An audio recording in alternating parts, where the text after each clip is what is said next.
So I guess the number one thing is without ARAMA, there wouldn't be an industry. And the best way to be kept informed is to be connected to ARAMA. Yeah, I get the feeling there's a lot of behind the scenes stuff that the general public wouldn't know about.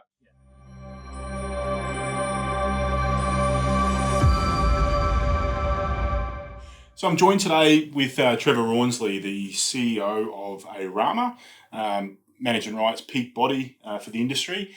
You're entering your 16th year, I believe, as the CEO. Trevor, that's astounding.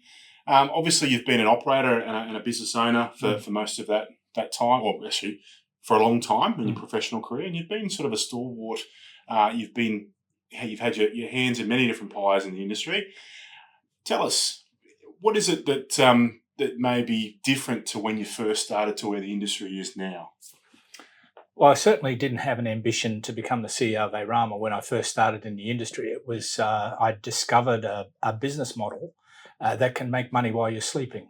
And that was the great joy I had when I'd look and see all the lights on in the holiday resort that I managed, and I slept like a baby. So very little staff, have a retail background prior to coming into management rights, so no stock. I worked in fast food, so there's no food hygiene. Wastage, so management rights gave a really good return on investment. The P&Ls look sensational, and it was not effortless, but a pretty controlled way of making a business work and being responsible for. In my view, I wanted to be responsible for my own success. I didn't want somebody else to bugger it up. Right. So it was the small business element that attracted me to management rights. The P&L attracted me.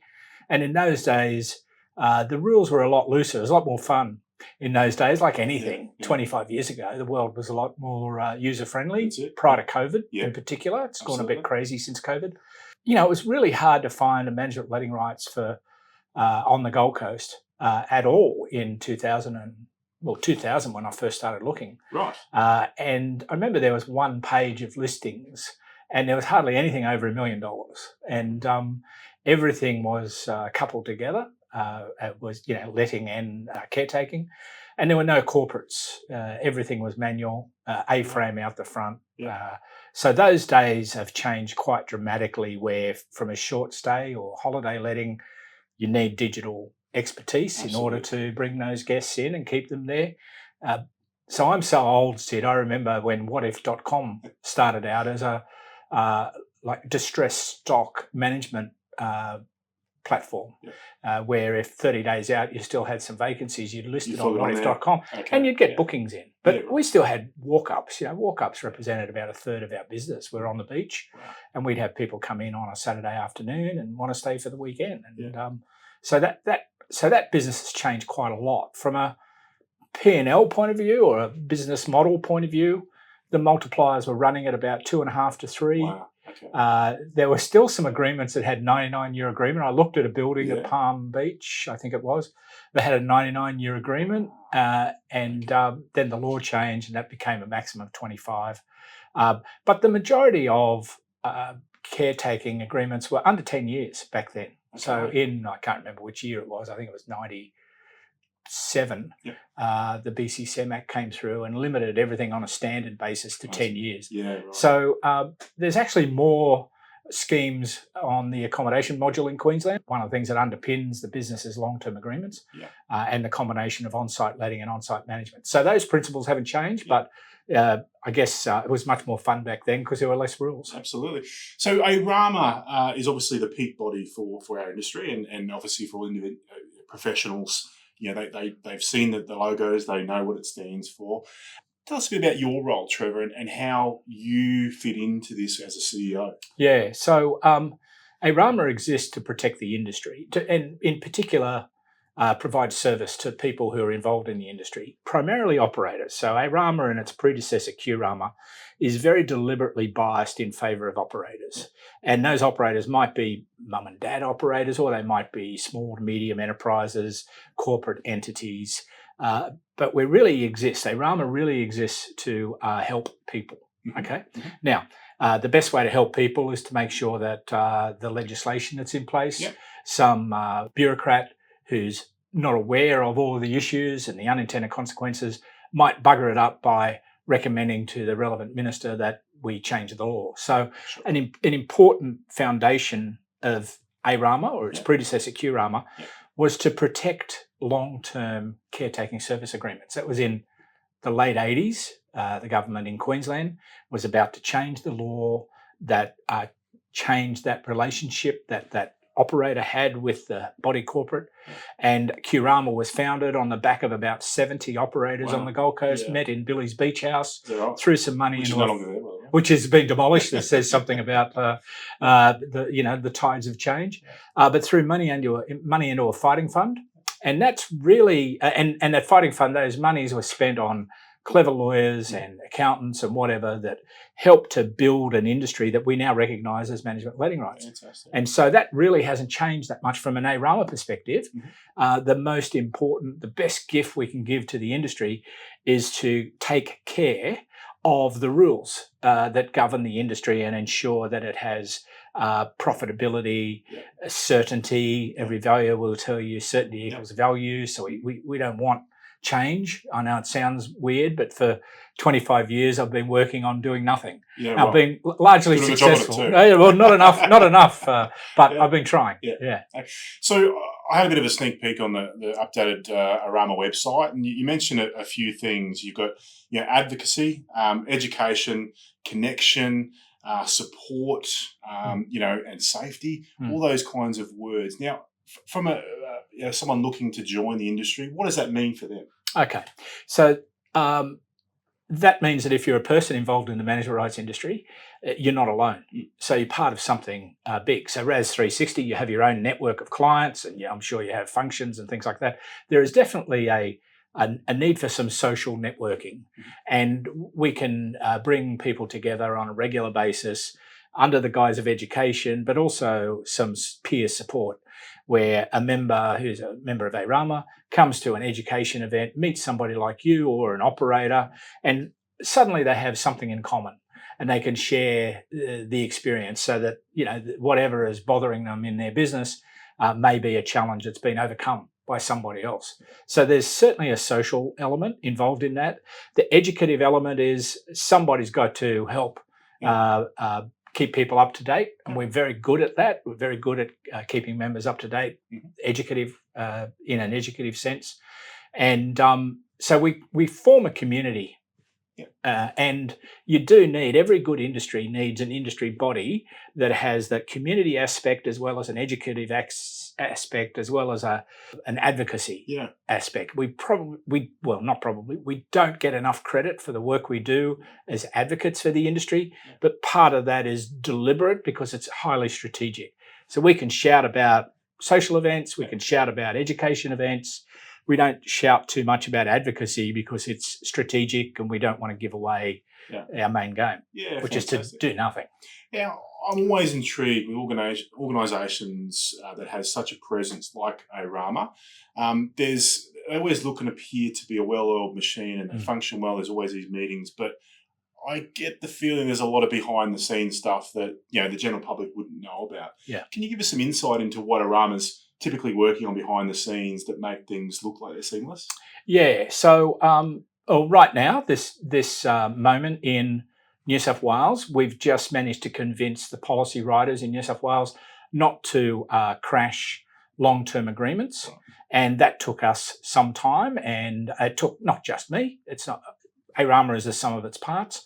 I might facilitate a group of lawyers. So we have a lawyers panel in New South Wales. So what a member may not see is the amount of work that ARAMA puts into gathering together experts, people with expertise. And I know you've been involved in some of those things, and RAS 360 have been involved in some of those things. Because we're a highly regulated industry, it's mostly lawyers. And to put 4 or 5 lawyers into a room, you sometimes get 8 or 9 opinions. And so that's always... Can't please everyone. Well, it's always entertaining, always entertaining. But they're so clever. They specialise. And this is the thing about management letting rights as opposed to any other industry, is it's a specialised industry. And you need to use people with expertise in that area. So, you mentioned that, I've had a couple of buildings myself.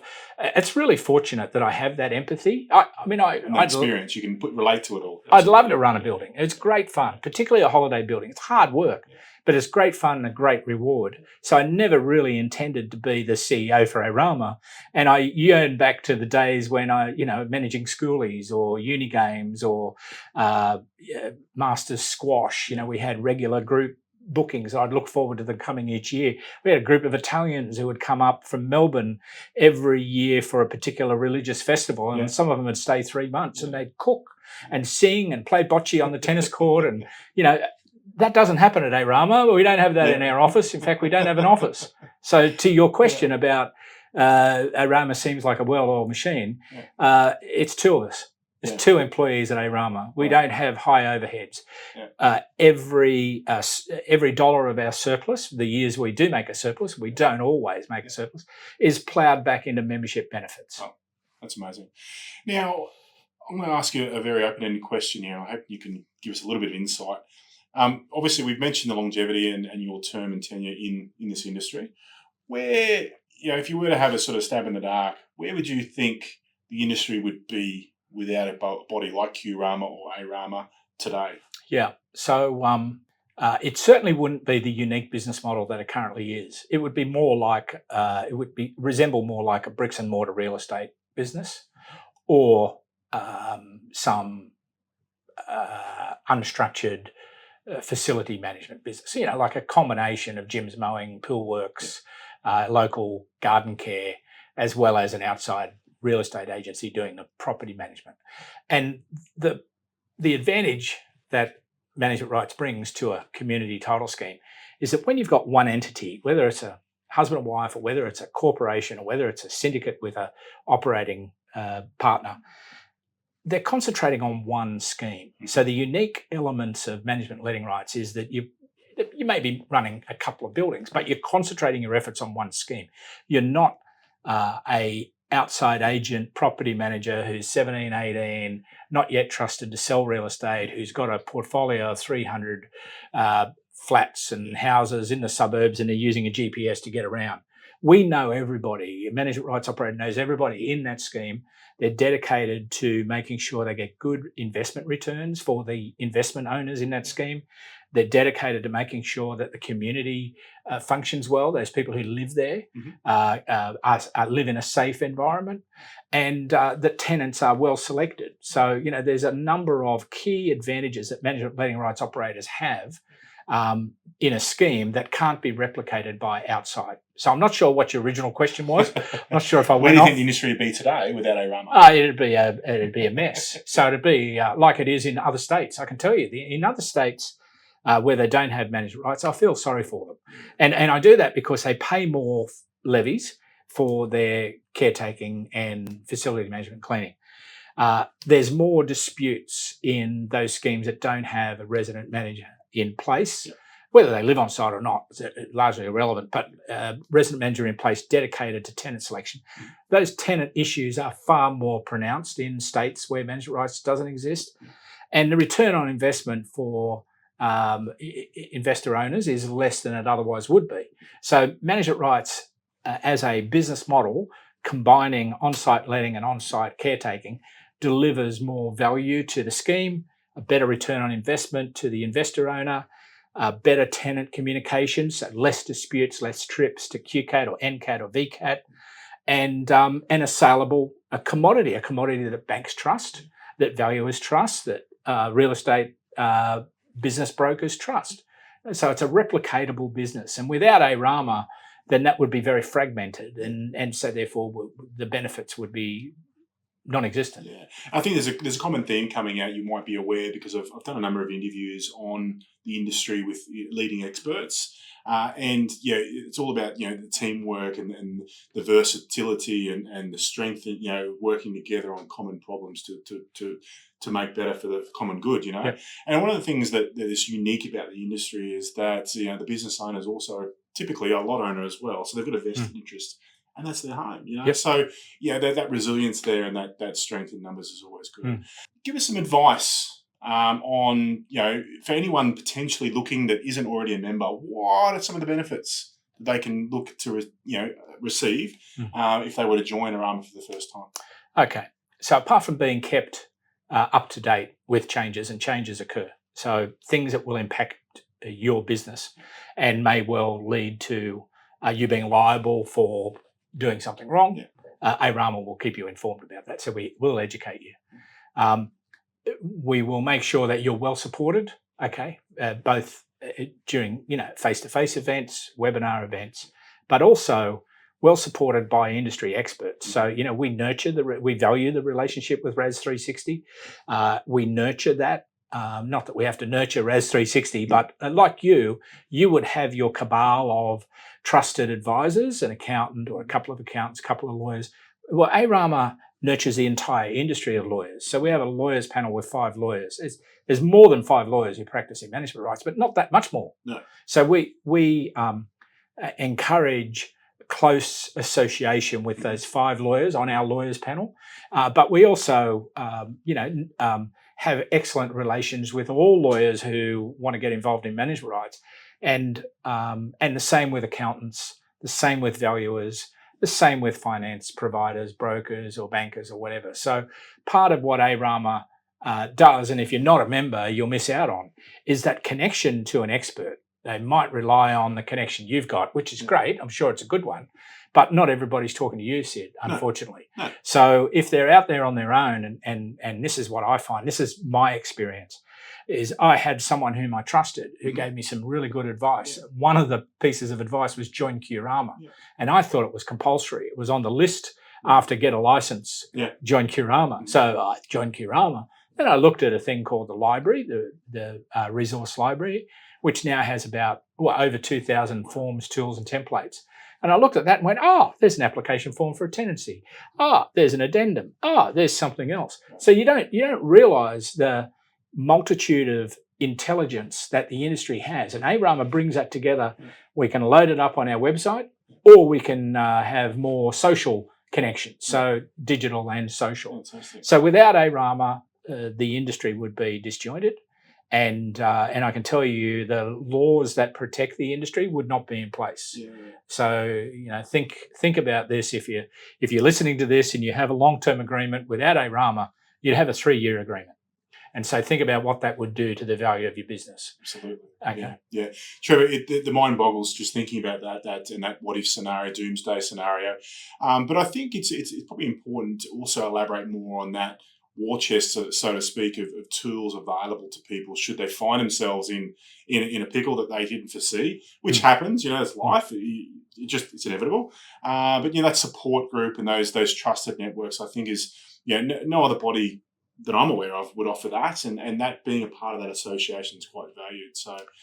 Well, there's some particular things that I'm very proud of, Sid, and some have come as a result of COVID, as recently as COVID, and others have come from just knowing as an operator what I would have needed in terms of support. So I wrote a program called the Management Rights Induction Training Program, or Industry Training Program.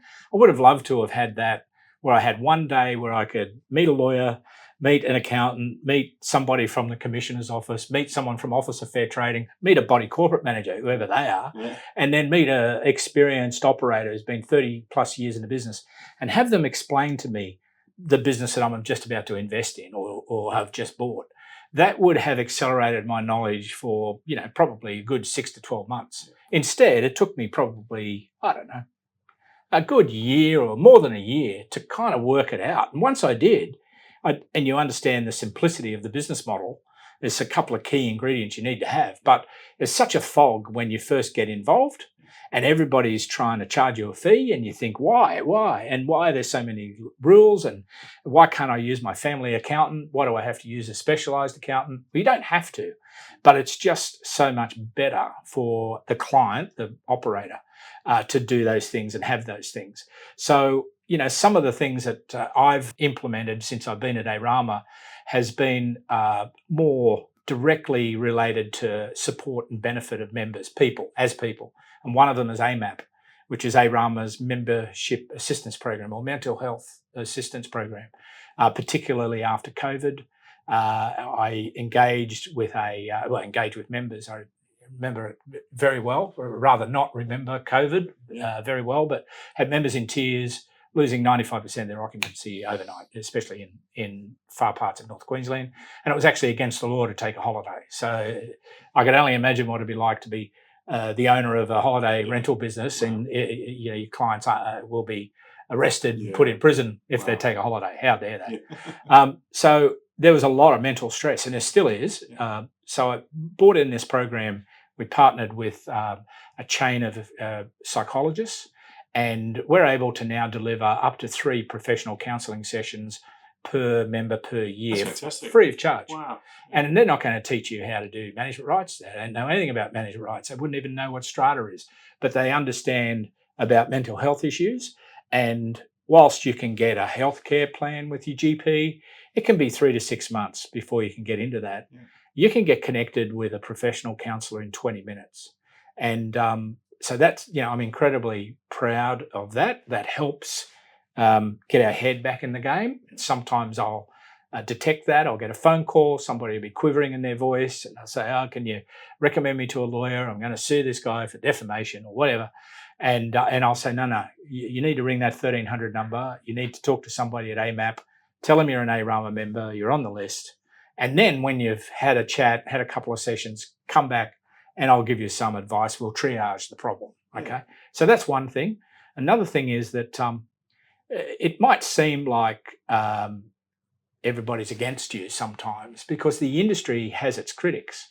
It has its critics because it was the original disruptor. So if we take a step back to the Gold Coast in the 70s and 80s, it was the real estate agents, the big box real estate agents who did holiday letting. Yeah. And you had to go and find them, then you had to get a key, then you had to go and find the flat or the house or wherever. That all changed when management rights started to grow. So it grew from nowhere in the 70s and 80s and then became more legitimised business in the 90s. And so real estate agents don't like us. Traditional property managers don't like us because we do a better job than they do of on-site property management. And, we're often being criticised for being a gatekeeper. Our members won't let a real estate agent in the scheme. And I remember founder, predecessor of RAS 360, Mike Butler, used to talk about keep the barbarians out of the gates. And so that's very true. And that's so therefore real estate agents harbour, particularly the older guys who are around in the days, they harbour some resentment against management rights. There are some facility management companies, especially those that are overseas owned, large multinational companies, don't pay any tax in Australia, blah, blah, blah, and they're based interstate.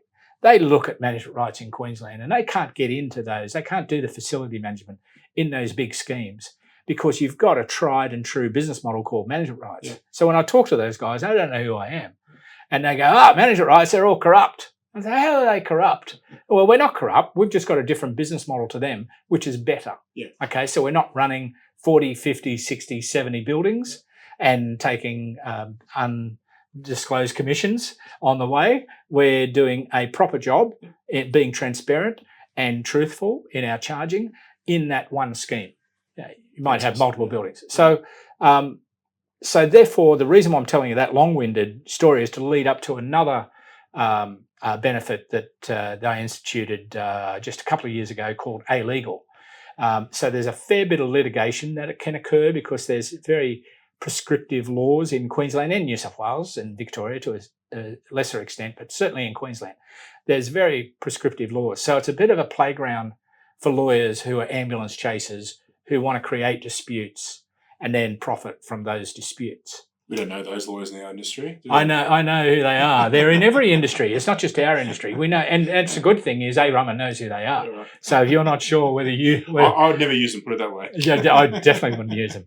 But the reason why I'm saying that is that, sometimes these guys have a go and they do it all too often. Creating disputes is a very easy thing to do, especially when you're spending other people's money. Yeah. And the poor thing for our members is they have to defend themselves. So with their money. So what we've done is with the corporation of EBM Insurance is we've created a product called A-Legal, which if you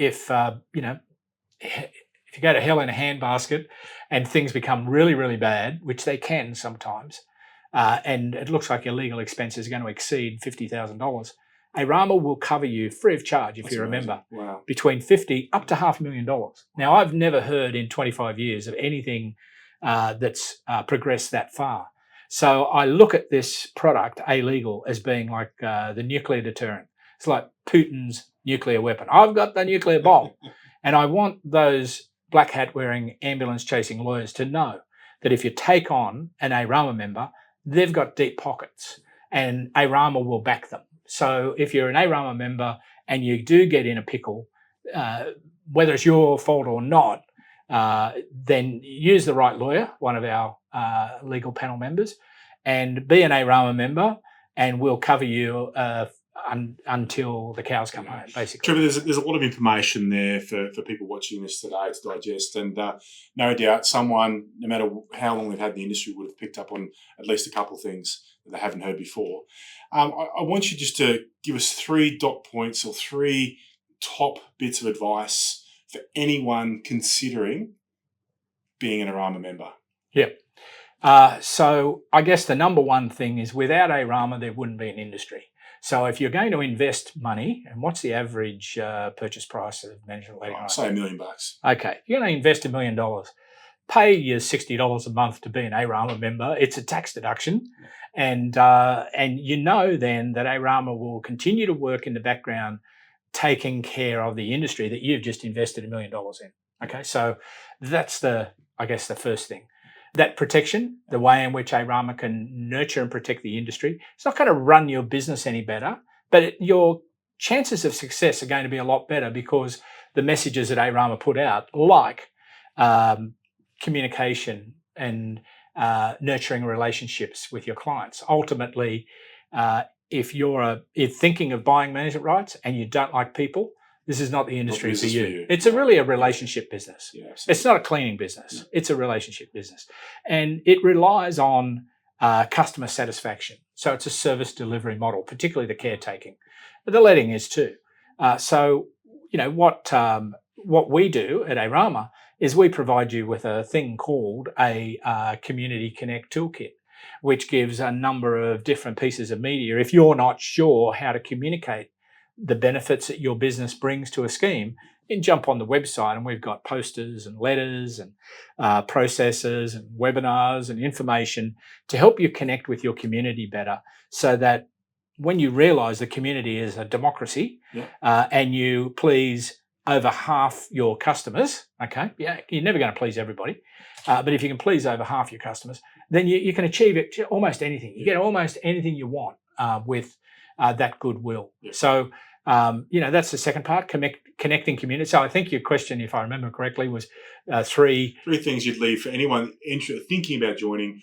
What are they going to benefit? What are the things that they might not already know about? Yep. So connecting with your community is very important. Being connected to ARAMA is very important for 2 reasons. It protects your industry, but it also protects ARAMA, so we can keep doing that. It's like, walking past an orchard, you grab an orange and off you go. Well, who's going to till the soil? Who's going to, put the pesticide? So you've got to have someone there that helps to create a bountiful harvest. And the third part is stay joined to specialists. So, if you're thinking of buying and they're watching this, they're in the right place. For starters, talking to a specialist who people like you and others at RAS 360 have been around the industry for a long time, are members of ARAMA, you're well connected, you're well informed. So that's a great start. And I'm sure that you and your colleagues will be recommending that they use appropriate legal and accounting and whatever experts, not because we all get a clip, we don't, but we want to make sure that they're well advised so they've got more chance of success, so that sale doesn't fall over. That can be very disheartening, as you know, especially for a broker. But, for someone buying a business, if they're not well connected and well informed and surrounded by people with expertise in this industry, then, all sorts of problems can occur. I think it's a bit, Sid, like you don't know what you don't know. And the best way to be kept informed is to be connected to ARAMA. Yeah. Trevor, I want to finish up by saying thank you very much for coming here and talking with us today about ARAMA. You're an asset. You're a credit to the industry. Thanks. Everything you do, sometimes you don't hear the positive stuff, but there's a lot of positive at the moment in the industry, and it's partly because of what the work you do behind the scenes. So thank you very much, Trevor. Thank you very much. Appreciate your time. Good on you. Thank you. Thanks.